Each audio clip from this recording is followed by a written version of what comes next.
السلام عليكم ورحمة الله وبركاته. اللهم صل وسلم وبارك على سيدنا محمد. النهارده إن شاء الله هقدم لك برنامج الشيف راشد طبعا. البرنامج خاص بالأطعمة. تمام. شيف بيقدر يسجل من خلاله تكوين المطابخ. تمام.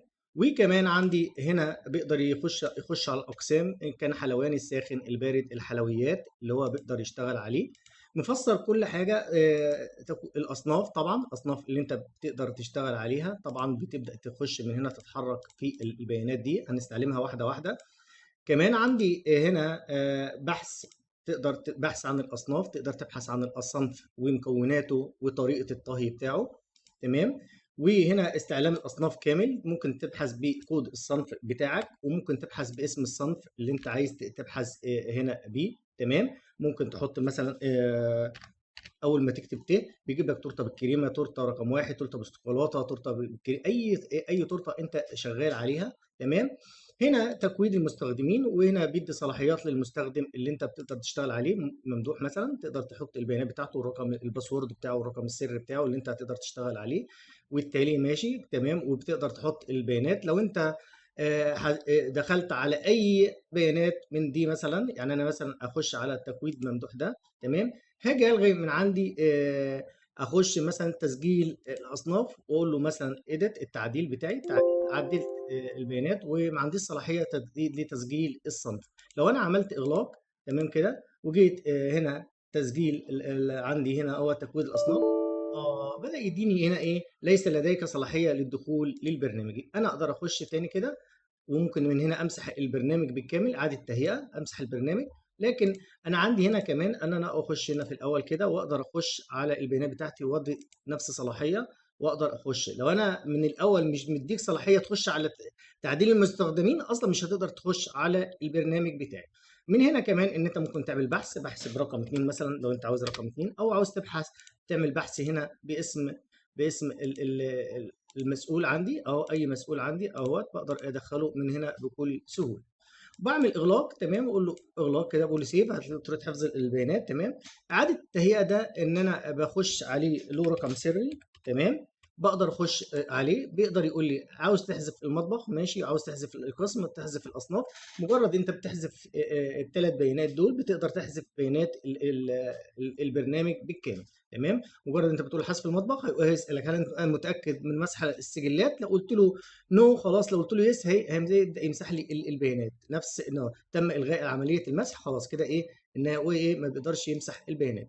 من هنا بضغط نسخه احتياطيه. خلاص، انا مجرد ضغطت نسخه احتياطيه، خد لي نسخه بتاريخ اليوم وبالوقت اللي انا شغال بيه دلوقتي، وبيقدر يحطه في فولدر نفس الفولدر اللي انت حاطط فيه الايه، البيانات بتاعتك. هنا اعدادات الشيفت. طبعا اعدادات الشيفت، انت لو عاوز تخش تعدل على البرنامج، تمام، بتخش اعدادات الشيفت، وتقدر تخش على تمكين الشيفت عشان تبدا تشتغل على بيانات البرنامج بتاعك بالكامل. هنبدا نشرح مع بعض. احنا خدنا فكره عن البرنامج. هنا بيدي لك الوقت اللي انت دخلت فيه. تمام. هنا الوقت ساري زي ما انت شايف كده. تمام. هنا بيدي لك التاريخ التاريخ، اليوم والتاريخ، وبيقدر يدي لك ايه، اسم المصمم ممدوح جنينه طبعا. رقم التليفون اهو، تمام، زي موجود معاكم، والفيرجن رقم واحد من البرنامج بتاعنا. لو حدثنا فيه هيبدا طبعا، هيبقى يخش على الفيرجن رقم 2. تمام. اول حاجه بقدر استخدمها في البرنامج بتاعي، بقول له تكويد ايه المطبخ. تمام. هنا تكويد المطبخ، انا عندي هنا المطبخ فيه ايه، عندي مطبخ فرنسي، مطبخ ايطالي، مطبخ اسباني، مطبخ روسي. تمام. ممكن اقول له مطبخ هندي اهوت. وممكن اخش اقول له مثلا عندي الهندي، او الهندي، صيني، اي كان ممكن اقول له صيني. تمام. واجي اقول له سيف. مجرد بعمل سيف، تمام، بيبدا سيب لي النموذج بالكامل. بدا يديني الصيني اهو، او مجرد اني كتبته وعملت حفظ بيبدا يديني كمان اهو الصيني. ممكن اقول له هنا مثلا خلي لي كمان ايه، الروسي، ماشي، الروسي موجود. ممكن اقول له الايطالي، خلاص الايطالي. ممكن اقول له اسباني، اسباني موجود. اي بيانات انت عايز تدخلها هنا في التركي، ممكن اقول له تركي. تمام. اقول له سيف. مجرد ان انا قلت له سيف، خلاص حفظ لي البيانات بتاعتي بالكامل.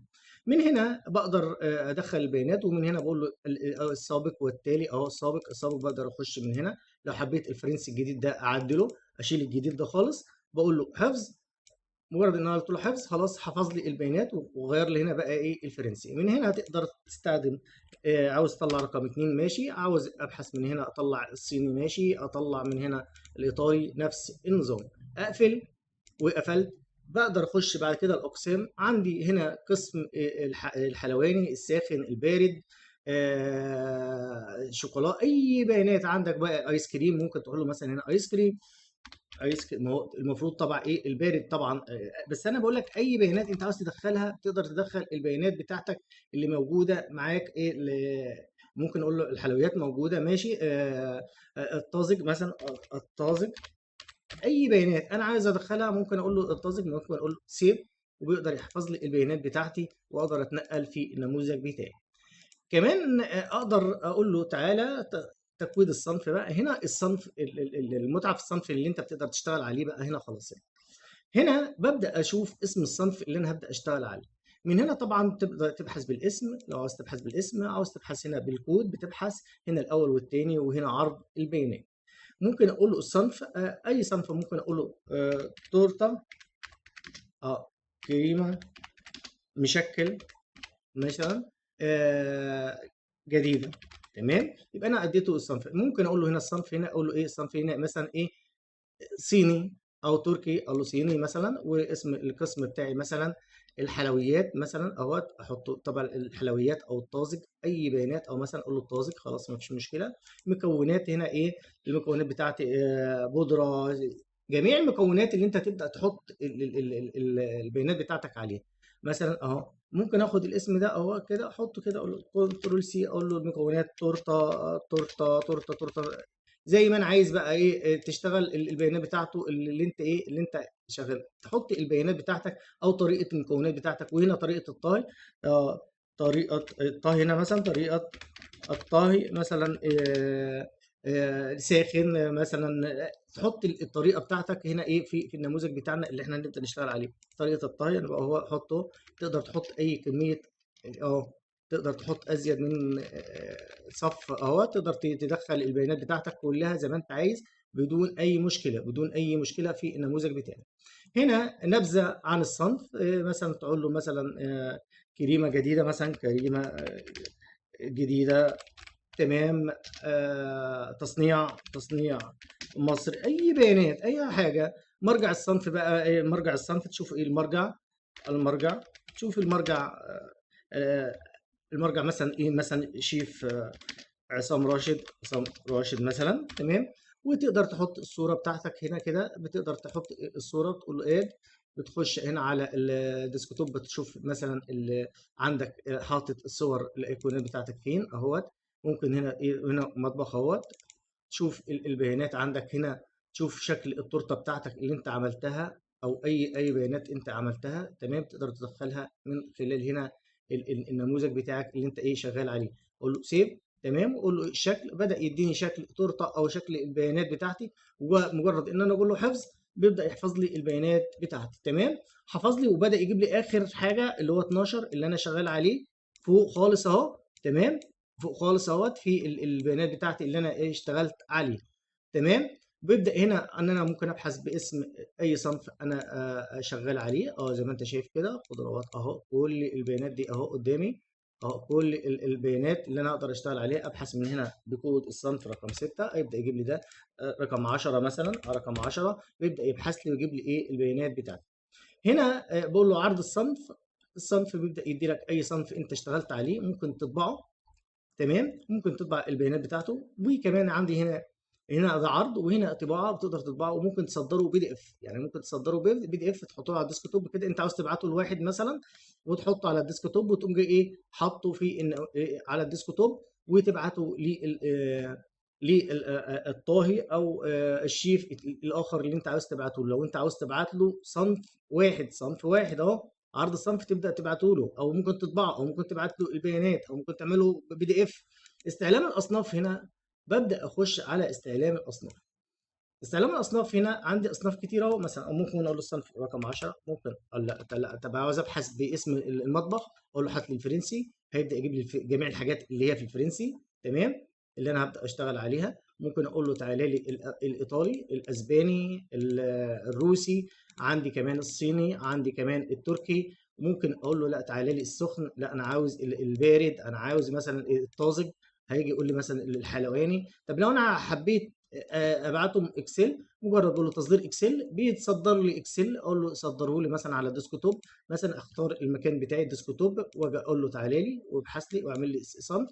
بيبدا يحطه لي على الديسكتوب وينزل لي البيانات بالكامل، بيانات التقرير بالكامل او عرض التقرير بالكامل اللي انا بحثت عنه. كمان ان انا ممكن اقول له صدره لي PDF.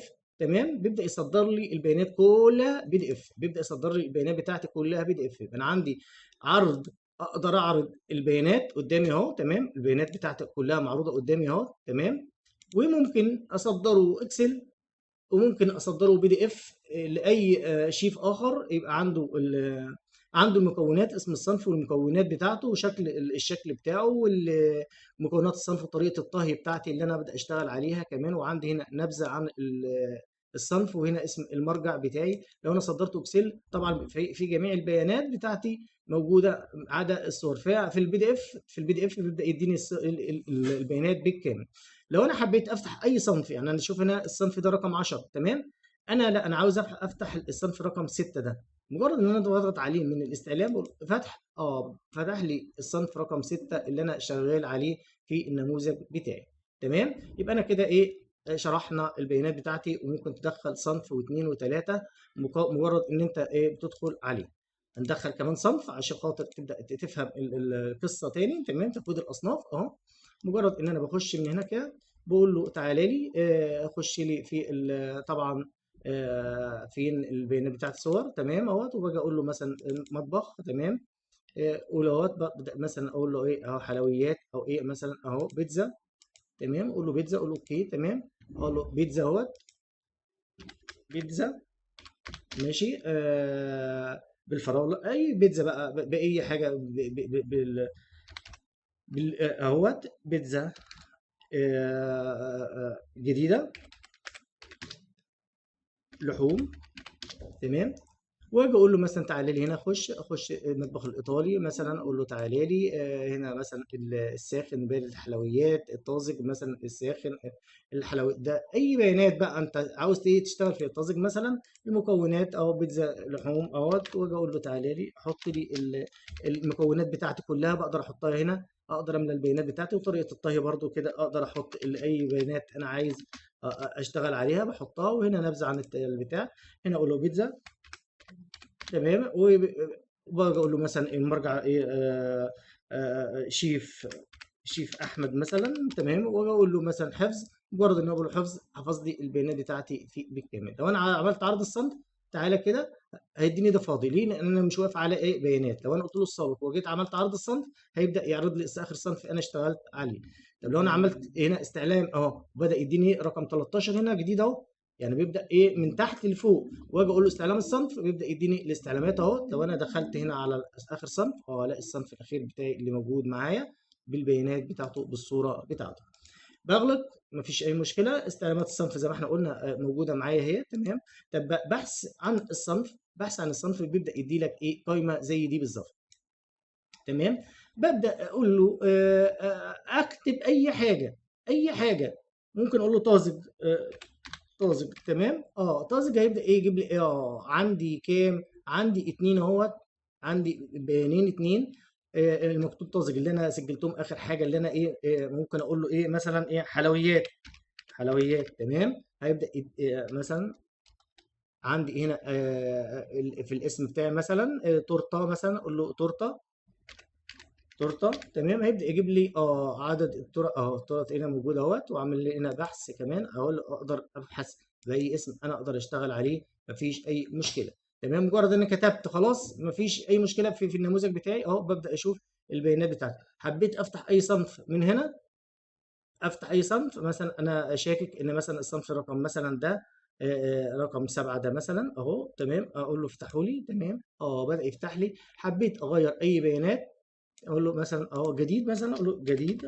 تمام، اقول له حفظ او تعديل، بدأ يعدل لي البيانات بتاعتي بالكامل في النموذج بتاعي اهو. بدأ يعدل لي في النموذج بتاعي خلاص. لو انا كتبت تورته تاني كده اهو، لما اشوف رقم 9 تمام تعالى يبدا يديني ايه جديد، اللي انا سجلت اهوت جديد اللي انا اشتغلت عليه. بعمل اغلاق، بيغلق لي البرنامج بتاعي. تكوين المستخدمين زي ما احنا قلنا، بتقدر تحط الاسم بالكامل والاسم المستخدم والرقم السري بتاعك اللي انت تقدر تشتغل عليه، وبتقدر تقول له مثلا عندي حفظ او جديد او تعديل في النموذج بتاعي، وتقدر تدي الصلاحيات بتاعتك بكل سهوله وتعمل اغلاق بكل سهوله. تمام. اعاده تهيئه ده، وده احنا قلنا اتكلمنا عليه، ده الرقم السري بتاعه. تمام. لازم اخش عشان اعمل اعاده تهيئه للبرنامج وامسح البيانات كلها، ادخل على البرنامج واقدر احذف اي بيانات انا اشتغلت عليها في النموذج بتاعي، اي بيانات ان انا اشتغلت عليها في النموذج بتاعي. وده نسخه احتياطيه، ده نسخه احتياطيه، بيقدر يعمل لي نسخه احتياطيه. تمام. انا عندي المطبخ اهو.